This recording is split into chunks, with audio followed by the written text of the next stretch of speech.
ప్రపంచంలో ఎక్కడో హిందువులకి ఏదో జరిగితే మనం ఏం చేస్తాం? ఎందుకంటే మన దేశంలో హిందువులకి దిక్కు లేకపోతే బంగ్లాదేశ్లో జరుగుతుంటే స్పందించేది కొంతమంది అయినప్పుడు, ఇప్పుడు బంగ్లాదేశ్లో ఆల్రెడీ హిందువులు దాదాపుగా తుడిచిపెట్టుకుపోయారు, ఉన్నదో చించాడు. పాకిస్తాన్లో తుడిచిపెట్టిపోయారు, ఉన్నదో చించాడు. అక్కడ కనీసం హిందూ ఆచారాల ప్రకారం వాళ్ళు బ్రతకడానికి అవకాశం లేదు, ఉద్యోగాలు ఉండవు, ఉపాధి ఉండవు. అలాంటి దరిద్ర పరిస్థితి. ఇక్కడైతే ముస్లింలకి దర్జాగానే ఉంటారు, క్రైస్తవులకి దర్జాగానే ఉంటారు. వీళ్ళకి అక్కడ ఎట్లాంటి అభ్యంతరాలు లేవు. అక్కడ మాత్రం వేరే మతస్థులకి అవకాశమే ఉండదు.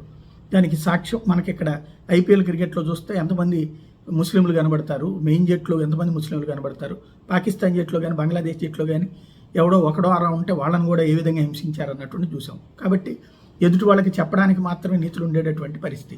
బంగ్లాదేశ్లో తాజాగా మరొక హిందూ నాయకుడు బాబేష్ హత్యకు గురయ్యారు. ఈ తాజాగా జరిగింది ఇది. దినాజ్పూర్కి చెందినటువంటి బాబేష్ చంద్రరాయ్ 58 ఏళ్ళు, బంగ్లాదేశ్ పూజా ఉద్దపన్ పరిషత్ బిరాల్ యూనిట్కి ఉపాధ్యక్షుడిగా ఉన్నారు. ఆయన ఈ నెల 16న కొంతమంది దుండగులు ఎత్తుకుపోయారు, కిడ్నాప్ చేసి.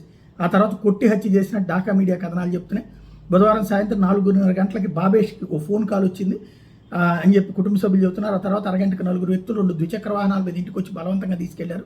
అదే రోజు సాయంత్రానికి అపస్మారక స్థితిలో ఉన్న బాబేష్ని వ్యాన్లో తీసుకొచ్చి ఇంటి దగ్గర పడేసి వెళ్ళిపోయారు. ఆయన భార్య శాంతనారాయ్ ఈ విషయాన్ని చెప్పుకొచ్చారు. ఆసుపత్రికి తరలిస్తే అప్పటికే మృతి చెందినట్టు వైద్యులు ప్రకటించారు.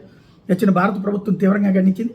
బంగ్లాదేశ్ తాత్కాలిక ప్రభుత్వం ఎప్పటికైనా అక్కడ మైనార్టీలను హిందువులను కాపాడే బాధ్యత స్వీకరించాలని విదేశీ వ్యవహారాల శాఖ అధికారి ప్రతినిధి రణధీర్ జైస్వాల్ చెప్పుకొచ్చారు.